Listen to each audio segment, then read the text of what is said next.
মানে যদি এমন হতো যে বেনামাজির জানাজা হয় না, আমার মনে হয় নামাজের সংখ্যা বাড়ত। যদি এমন হতো বেনামাজির সাথে কেউ মেয়ে বিয়ে দিবে না, ছেলে বিয়ে দিবে না, আমার মনে হয় নামাজি বাড়ত।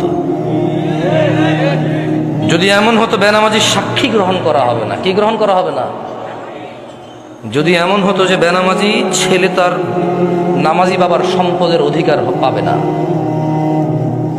তাইলে মনে হয় নামাজি বাড়ত। এগুলো আমি বলিনি, এগুলো মুহাম্মদ সাল্লাল্লাহু আলাইহি সাল্লাম বলছে। বেনামাজি বেওয়ারিশ থাকে, কারো ওয়ারাসাত পায় না।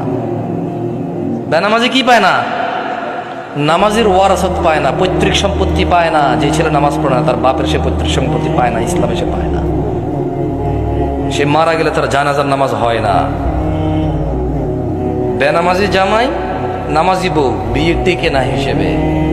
বাইনাল আবদি ওয়া বাইনাশ শিরকি ওয়াল কুফর তারকুস সালাহ।